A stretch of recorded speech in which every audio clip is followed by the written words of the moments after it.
আন্তর্জাতিক খবরের পাশাপাশি বাংলাদেশের খবরও জানাবো আজকে আপনাদের জন্য। ১ম এ আমি জানাতে চাই বাংলাদেশের আ আ কি বলে আন্তর্জাতিক বিশ্বের কিছু খবর। তারপর বাংলাদেশে প্রেসিডেন্ট নির্বাচনে কি চমক দেখাতে যাচ্ছিল জামায়াত ইসলাম সেটারও কিছু তথ্য আপনাদের তুলে ধরার চেষ্টা করব। ১ম যে খবরটি দিয়ে আসতে চাই সেটা হলো আ আমেরিকার পক্ষ থেকে বলা হয়েছে ইরানকে তারা ঘিরে ফেলছে এবং আ ইরানের যে নৌ অবরোধ মার্কিন যুক্তরাষ্ট্রের সেখানে ইরানকে পুরোপুরি বিচ্ছিন্ন করার তারা কাজ শুরু করে দিয়েছে।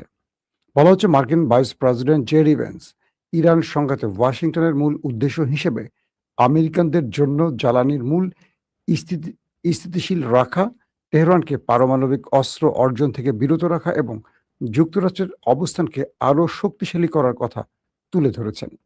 মার্কিন প্রতিরক্ষামন্ত্রী পিট হেগজেত বলেছেন যে যুক্তরাষ্ট্র ইরানের বিরুদ্ধে তার অবরোধ অনির্দিষ্টকালের জন্য বজায় রাখতে পারে। হরমুজ প্রণালীতে নৌ চলাচল স্বাভাবিক রয়েছে বলে যুক্তরাষ্ট্রের করা দাবিকে ইরানের সামরিক বাহিনী অস্বীকার করেছে এবং জানিয়েছে যে তাদের অনুমোদন ছাড়া কোনো জাহাজ এই হরমুজ প্রণালীতে চলাচল করতে পারছে না। মার্কিন অর্থমন্ত্রী স্কট বেসেন্ট বলেছেন তেহরানকে বিচ্ছিন্ন করার প্রচেষ্টা যুক্তরাষ্ট্র ইরানের বিরুদ্ধে এমন অর্থনৈতিক ব্যবস্থা গ্রহণ করবে যা আগে কখনো দেখা যায়। এটা হলো আজকের একদম লেটেস্ট এইমাত্র আপডেটগুলো আমি মানে আপনাদেরকে একসঙ্গে জানিয়ে দিলাম। বিষয়টা আসলে কোথায় গিয়ে আটকালো? ইরানকে নতুন করে আরো বড়, বড় অবরোধে ফেলার ঘোষণা দিয়েছে মার্কিন অর্থমন্ত্রী স্কট। যে অবরোধগুলো বা যে নিষেধাজ্ঞাগুলো ইরান দীর্ঘদিন পার করে আসছে এগুলো ইরান আমেরিকার আর তোয়াক্কা করছে না। পাশাপাশি আমেরিকা যে বারবার বলছে হরমুজে তাদের কন্ট্রোল আছে এগুলো আসলে সম্পূর্ণ মিথ্যা কথা। ইরান বলছে যে এখনো হরমুজ প্রণালীতে জাহাজ ঢোকা বা বের হওয়ার ক্ষেত্রে ইরানের অনুমতি ছাড়া সম্ভব হচ্ছে না। পুরো কন্ট্রোল ইরানের হাতে আছে এবং তাদের যে president JD Vance vice president তিনি বলছেন ইরানকে কখনোই পারমাণবিক শক্তিধর হতে দেয়া হবে না। এইজন্য আমেরিকার যা করণীয় তারা সব করবে। কিন্তু ভেতরে, ভেতরে আসলে কি চলছে? ইরান কি করে ফেলছে ভেতরে, ভেতরে সেটার একটা গুরুত্বপূর্ণ ব্যাপার।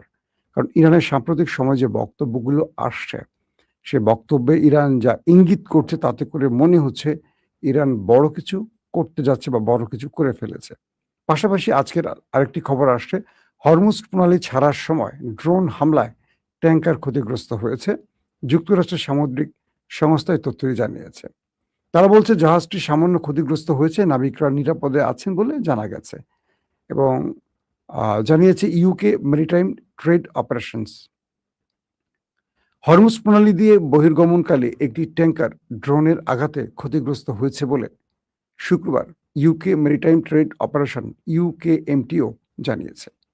সংস্থাটি একটি সতর্কীকরণ বিজ্ঞপ্তিতে বলেছে যে সামরিক কর্তৃপক্ষের কাছ থেকে প্রতিবেদন পেয়েছে যে হরমুজ প্রণালী দিয়ে বহির্গমনকালে একটি ট্যাংকার চালকবিহীন ড্রোন দ্বারা আঘাতপ্রাপ্ত হয়েছে। জাহাজটি সামান্য ক্ষতিগ্রস্ত হয়েছে, নাবিকদল নিরাপদ ও সুস্থ আছে বলে জানা গেছে এবং পরিবেশের উপর কোনো প্রভাব পড়েনি। এতে আরও বলা হয়েছে যে ঘটনাটি রিপোর্ট করা হয় এভাবে যে সতর্কতা জারি করা হয়েছিল শুক্রবার এবং ট্যাংকারটি পরিচয় জানা যায়নি এবং এ হামলার জন্য কে বা কারা দায়ী সেই বিষয়টি এখন স্পষ্ট হয়নি। পাশাপাশি জাহাজগুলোকে সতর্কতার সাথে চলাচল করতে এবং যে কোনো সন্দেহজনক কার্যকলাপ সম্পর্কে তারা জানাতে বলেছে। পাশাপাশি মার্কিন ইরান যুদ্ধের জেরে হরমুজ প্রণালীতে উত্তেজনা বৃদ্ধি পেয়েছে যা কৌশলগত জলপথ অবরোধ নৌ চলাচলের বিষয়ে বোঝাপড়া সুসংহত করার কূটনৈতিক প্রচেষ্টা সত্ত্বেও নৌ পরিবহন এবং বৈশ্বিক জ্বালানি সরবরাহের বিঘ্ন ঘটায় আশঙ্কা তৈরি হয়েছে। দর্শক, আমি এটি তুরস্কের একটি সংবাদ মাধ্যমের সর্বশেষ আপডেট আপনাদের জানালাম। অন্যদিকে আজকের ইম্পর্টেন্ট আরেকটি খবর পাওয়া গেছে যে মার্কিন সেন্টকম যারা এই যুদ্ধটি পরিচালনা করছে, সেন্টকম বা সেন্ট্রাল কমান্ড আমরা যেটাকে বলি, তারা বলছে যে সেই মার্কিন সেন্টকমের প্রধান ইরানের উপর নতুন করে হামলার জন্য আবার চাপ দিচ্ছে এবং এই তথ্যটি প্রকাশ করেছে স্বয়ং ইসরায়েলের গণমাধ্যম চ্যানেল 13। তাদের তথ্য মতে যে কুপার ইরানের তেল, গ্যাস ও বিদ্যুৎ কেন্দ্রের সাথে যুক্ত স্থাপনাগুলো জাতীয় অবকাঠামোর উপর নতুন করে হামলার আহ্বান জানিয়েছেন। বলা হচ্ছে যে ইসরায়েলি গণমাধ্যম দাবি করছে মার্কিন সেন্ট্রাল কমান্ডের সেন্টকমের প্রধান তেহরানের উপর চাপ বাড়াতে তেল, গ্যাস ও বিদ্যুৎ স্থাপনায় হামলা সহ ইরানের উপর আক্রমণ পুনরায় শুরু করার জন্য চাপ দিচ্ছে। ইসরায়েলের চ্যানেল 13 তার নাম প্রকাশ অনিচ্ছুক নির্ভরযোগ্য কয়েকটি রাজনৈতিক সূত্রের বরাত দিয়ে জানিয়েছে, অ্যাডমিরাল ব্র্যাড কুপার গত সপ্তাহে ইসরায়েল সফরকালে প্রস্তাবটি পেশ করেন এবং সম্প্রচারকারী সংস্থাটি জানিয়েছে Cooper chief of staff Eyal Zamir এবং অন্যান্য ঊর্ধ্বতন কর্মকর্তাদের সঙ্গে ইসরায়েলি সেনাবাহিনীর শীর্ষ অপারেশন ফোরামের একটি বৈঠকে যোগ দিয়েছেন। সেই রিপোর্টে আরো বলা হয়, কুপার ইরানের বিরুদ্ধে নতুন করে লড়াই শুরু করার এবং দেশের গ্যাস, তেল ও বিদ্যুৎ শিল্পের সঙ্গে সংযুক্ত স্থাপনাগুলো সহ ইরানের জাতীয় অবকাঠামোগুলোকে আবারও ধ্বংসের পরামর্শ দেন। ইরানের অবকাঠামোতে হামলা চালালে খেলার নিয়ম বদলে যাবে, এতে ইরানিরা মারাত্মকভাবে ক্ষতিগ্রস্ত হবে এবং বর্তমান পরিস্থিতি তারা তাদের অবস্থান পরিবর্তন করবে বলে তিনি মত দেন। মানে কি সুন্দর বুদ্ধি, বুঝছেন ইরানেরা।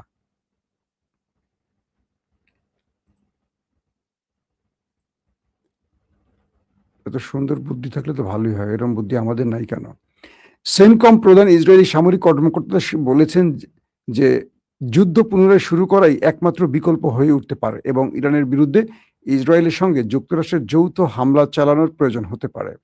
পাশাপাশি মার্কিন joint chief of staff chairman general Dan কেইনের কাছেও তার অবস্থান তুলে ধরেন এবং প্রস্তাবটি প্রেসিডেন্ট ডোনাল্ড ট্রাম্পের কাছে জানানো হয়েছে। অর্থাৎ ইসরায়েল যে আজকের রিপোর্টটি করেছে, এই রিপোর্টে আমরা দুটো জিনিস বুঝলাম যে ইসরায়েলকে এই কুপার, যিনি সেন্টকমের প্রধান, তিনি এই বিষয়গুলো বলছেন এবং তিনি ডেইন কেন, যিনি মার্কিন চিফ অফ স্টাফ, তার সাথে আলোচনা করেছিলেন। ইরানে আবারও হামলার এই প্রস্তাবগুলো দেয়া হয়েছে, যার ফলে এখন আমেরিকা আবার নতুন করে যুদ্ধ শুরু করবে বা করার একটা প্রক্রিয়ার মধ্যে আছে, এমনটিও বলা হচ্ছে। দর্শক, আসলে আমেরিকা এই মুহূর্তে ইরানের সাথে যুদ্ধ চাইছে না, কারণ তাদের যে একটার পর একটা গণমাধ্যমে খবরগুলো আসছে, সেই খবর বলছে 45টি MQ-9 রিপার ড্রোন ইরানের হামলায় হারিয়েছে আমেরিকা। এক একটা রিপারের দাম প্রায় 30 থেকে 50 মিলিয়ন মার্কিন ডলার। 45টাকে আপনি হিসাব করেন, 30 থেকে $50 যদি একটা রিপারের দাম হয়, কত বিলিয়ন ডলার এখানে খরচ হয়েছে। আমেরিকার জনগণের ট্যাক্সের টাকা দিয়ে ইরানে হামলা করতে এসে আমেরিকা যে বিশাল অর্থনৈতিক সংকটে পড়েছে, এটা আমেরিকার গণমাধ্যমগুলো স্পষ্ট করে পৃথিবীকে জানাচ্ছে। পাশাপাশি শুধু এই MQ-9 রিপার নয়, তারা হারিয়েছে তাদের মূল্যবান যুদ্ধ বিমান, হারিয়েছে তারা আকাশ প্রতিরক্ষা সিস্টেমের ব্যাটারি, হারিয়েছে radar system, early warning system, হারিয়েছে তারা প্রতিরক্ষার নানান রকম সরঞ্জাম এবং জর্দান, কুয়েত, কাতার, বাহরাইন এবং আরো কয়েকটি গালফ কান্ট্রিতে থাকা মার্কিন মূল্যবান যুদ্ধাংশ, মানে কি বলো, যুদ্ধাস্ত্র এবং তাদের প্রচুর সেনা হারিয়েছে। এগুলোর মূল্য অনেক। মার্কিন গণমাধ্যম বলছে এই হামলা থেকে ট্রাম্প এখন নিবৃত হতে চায়, বেঁচে আসতে চায়, তবে তিনি একটি এক্সিট রুট চান যেটা সম্মানজনক। অর্থাৎ ইরান এই যুদ্ধে জয়ী হয়ে গেলে কার্যত আমেরিকার পরাজয় হয়ে যাবে। পৃথিবীকে দেখাতে হবে যে এই যুদ্ধে ইরান নয়, আমেরিকা জিতেছে, এমন একটা প্রেক্ষাপট ইরানের কাছ থেকেই আমেরিকা চাইছে। খুব ইন্টারেস্টিং না? আমেরিকা ইরানের কাছ থেকে এমন একটি এক্সিট রুট চাচ্ছে যেখানে পৃথিবীকে ট্রাম্প বলতে পারবেন তিনি ইরানের কাছে বিজয় লাভ করেছেন, কারণ তার এছাড়া আর কোনো পথ খোলা নেই। যদি ইরান এই পথটি তাকে না দেয়, তাহলে তিনি ইরানে নিউক্লিয়ার অ্যাটাক করতে পারেন, এমন হুমকিও দেওয়া হয়েছে।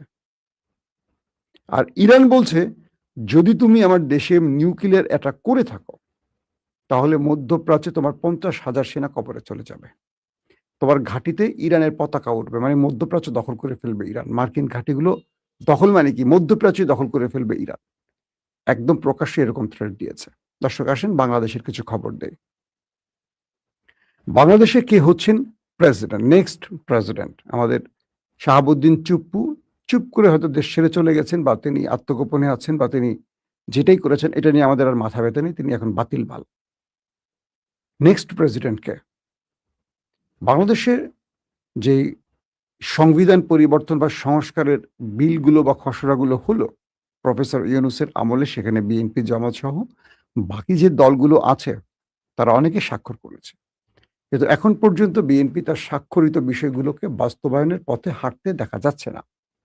রহস্যজনক কারণে এই দাবিগুলো একসময় বিএনপির ছিল, কিন্তু বিএনপি ক্ষমতায় বসে এই দাবিগুলোকে খুব একটা আমলে নিচ্ছে না।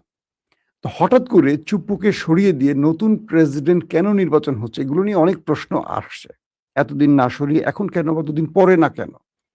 বলা হচ্ছে আগস্টের ২৭ তারিখের এই সরকারকে অবশ্যই সংবিধান সংস্কার কমিটির যেখানে সিগনেচারগুলো হয়েছে এগুলো বাস্তবায়ন করতে হবে, কারণ সেই কমিশনে এই বিষয়গুলো উল্লেখ আছে। তাহলে বিএনপিকে কি করতে হবে? যদি আগস্টের ২৭ তারিখে ২৭ তারিখের পরে প্রেসিডেন্ট নির্বাচন করা হয়, সেক্ষেত্রে সংবিধানের ৭০ অনুচ্ছেদ এড়িয়ে যেতে হবে বিএনপিকে। সেই ক্ষেত্রে কি হবে?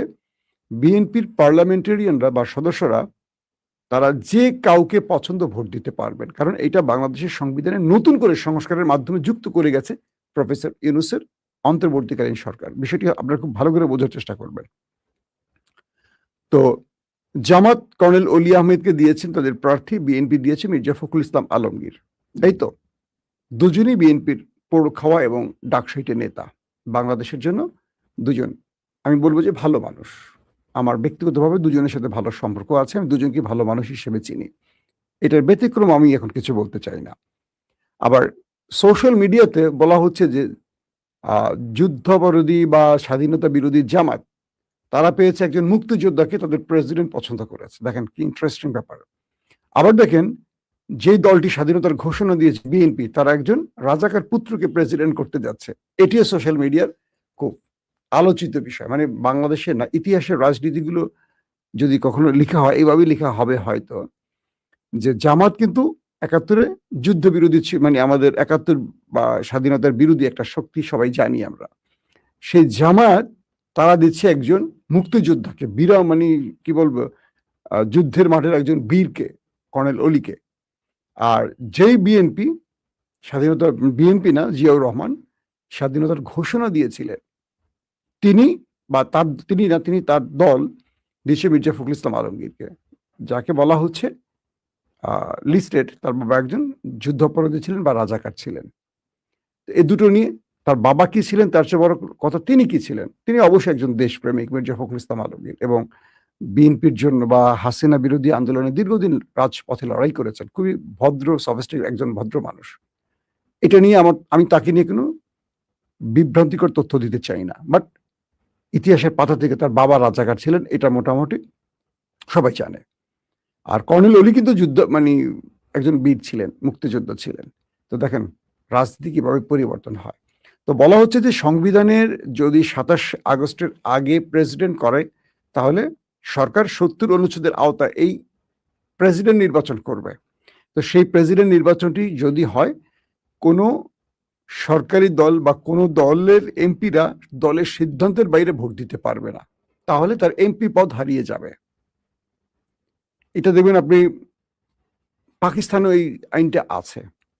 কেউ দলের সিদ্ধান্তের বাইরে, যেমন ইমরান খানের এমপিরা ইমরান খানের বাইরে কয়েকটা বিষয়ে ভোট দিতে গিয়েছিল এবং অনাস্থা ভোটে যুক্ত হয়েছিল সেনাবাহিনীর চাপে পড়ে, এবং পরবর্তী আদালত কর্তৃক তারা সবাই ডিসকোয়ালিফাইড হয়ে যায় এবং সেই আসনগুলোতে আবার নির্বাচন করে ইমরান খানই জিতে। তো বাংলাদেশের আগামী আগস্টের ২৭ তারিখের পর বিএনপি যদি সেই সংবিধান সংস্কার বিষয়গুলোকে বাস্তবায়ন করে পার্লামেন্টে, আমাদের নেক্সট যে অধিবেশন বসতে যাচ্ছে সেখানে বাস্তবায়ন করে, তাহলে ৭০ অনুচ্ছেদ আর থাকবে না। তাহলে যে কোনো সংসদ সদস্যরা তাদের ইচ্ছে মতো ভোট দিতে পারবে, দলের সিদ্ধান্ত অনুযায়ী নয়। এখন ভয়টা হলো অলি আহমেদকে বিএনপির মধ্যে অনেকেই ভালোবাসেন। তিনি জিয়াউর রহমানের সঙ্গে লড়াই করেছেন, জিয়াউর রহমানের খুব কাছের একজন বিশ্বস্ত ব্যক্তি। তো এই ব্যক্তি জামায়াতের প্রার্থী আর মির্জা ফখরুল বিএনপির প্রার্থী। যদি ২৭ তারিখের আগে ২০ তারিখের মধ্যে প্রেসিডেন্ট নির্বাচন হয়ে যায়, তাহলে পূর্বের সংবিধান অনুযায়ী হয়ে যাবে। ২৭ তারিখের পরে হলে বিএনপিকে নতুন সংবিধান সংস্কারের আওতায় এই প্রেসিডেন্ট নির্বাচনটি করতে হবে। সেজন্য বিএনপি মোটামুটি 7 দিন আগেও প্রেসিডেন্টই নির্বাচন করে কোনোভাবেই মানে জামাতের প্রার্থীকে বিজয়ের সুযোগ দিতে চাচ্ছে না, কারণ এখানে জামাত খুব দুর্দান্ত চাল দিচ্ছে। বিএনপির সাবেক ব্যক্তিকে এবং জিয়াউর রহমানের ব্যক্তিকে এবং মুক্তিযুদ্ধের ব্যক্তিকে জামাত ট্রাম্প কার্ড হিসাবে ইউজ করে দিয়েছে তাদের পক্ষ থেকে, এবং এই চালেই বিএনপি ধাপাস করে পড়ে গেছে, যেই কারণে বিএনপি এখন প্রেসিডেন্ট নিজেদের পক্ষে রাখার জন্য 20 তারিখের মধ্যেই নির্বাচনটি করতে চাইছে। তো জামাতের এক হিসেবে বলা যাচ্ছে বাংলাদেশের 349 জন যে পার্লামেন্ট সদস্য আছেন, এরা এই ভোটগুলো দিবেন। তো এই ভোটগুলো তাদের মধ্য থেকে যারা সর্বাধিক পাবে, তো সর্বাধিককে বিএনপির 250-এর উপরে আছে তাদের সংসদ সদস্য। একেবারে কনফার্ম বলা যায় আগামী নেক্সট প্রেসিডেন্ট হচ্ছেন মির্জা ফখরুল ইসলাম আলমগীর, এখানে আর কোনো দ্বিমত নেই। কিন্তু যদি এই নির্বাচনটি 27 তারিখের পরে হতো, নতুন সংবিধানের আওতায় হতো, তাহলে ধারণা করা যাচ্ছে যে বিএনপির অধিকাংশ লোকই কর্নেল অলিকে ভোট দিতেন এবং জামাত তারা একজন প্রেসিডেন্ট পেয়ে যেতেন। এটা আটকাবার জন্য একটা বিষয়। আর শেষ যে বিষয়টি হলো, সংবিধান সংস্কার কমিটির এই প্রস্তাবে বিএনপির দুটো আপত্তি ছিল। এক, তারা বলছে যে আস্থা ভোট, আস্থা বা অনাস্থা ভোট, আর হলো বাজেট বিল, এই দুটোতে যেন কোনো সদস্য মানে নিজেদের দলীয় সংসদ সদস্যরা অন্য মানে তাদের সিদ্ধান্তের বাইরে ভোট দিতে না পারে, তাহলে দেখা যাবে যে সঠিকভাবে বাজেটগুলো বাস্তবায়ন করতে পারবে না অথবা সরকার পড়ে যেতে পারে। এটা হলো বিএনপির দাবি ছিল। অর্থাৎ বুঝিয়ে বলছি, ধরেন বিএনপি সরকারের প্রতি আস্থা হারিয়ে ফেলছে অনেক সরকার, ধরেন সেক্ষেত্রে তাদের 250 এমপির মধ্যে যদি ধরেন 120 জন বিএনপির বিরুদ্ধে ভোট দিয়ে বসে, বাকি জামাতের সঙ্গে যুক্ত হয়ে যায়, ভোট দিয়ে বসে, তাহলে বিএনপি সরকার পড়ে যাবে ঠাস করে। এইটাই তো, এই জন্য বিএনপি বলছে দুটো ইস্যুতে যেন তাদের সংসদ সদস্যরা বা নিজ দলীয় এমপিরা সিদ্ধান্তের বাইরে ভোট দিতে না পারে। একটা হলো আস্থা অনাস্থা ভোট, যেটা দিয়ে সরকার থাকে বা ফেলে যায়, যেটা পাকিস্তানে হয়েছে ইমরান খানের ক্ষেত্রে, আর একটা হলো বাজেট বিল। তো এই দুটো বিএনপির আপত্তি আছে, কিন্তু জামাত চাচ্ছে সব ক্ষেত্রে 70 অনুচ্ছেদ বাতিল হবে, এবং এখানে একজন পার্লামেন্ট সদস্য তার ইচ্ছে মতো স্বাধীনভাবে ভোট দিতে পারে। রাষ্ট্রের প্রয়োজনে দলের পক্ষে দিতে হবে এমন না, তার যদি মনে হয় দলের সিদ্ধান্তটা ভুল, তাহলে সেই ভুলের বিরুদ্ধে ভোট দিতে পারে। তার যদি মনে হয় এই সিদ্ধান্তটা রাইট, তাহলে তিনি পক্ষে ভোট দিতে পারে, তার সেই ভোট দেওয়ার অধিকার দিতে হবে এই বিষয় নিয়ে। তো 20 তারিখে যদি প্রেসিডেন্ট নির্বাচন হয়, আমরা মির্জা ফখরুল ইসলামকে কনফার্ম ধরে নিচ্ছি তিনি প্রেসিডেন্ট হচ্ছেন।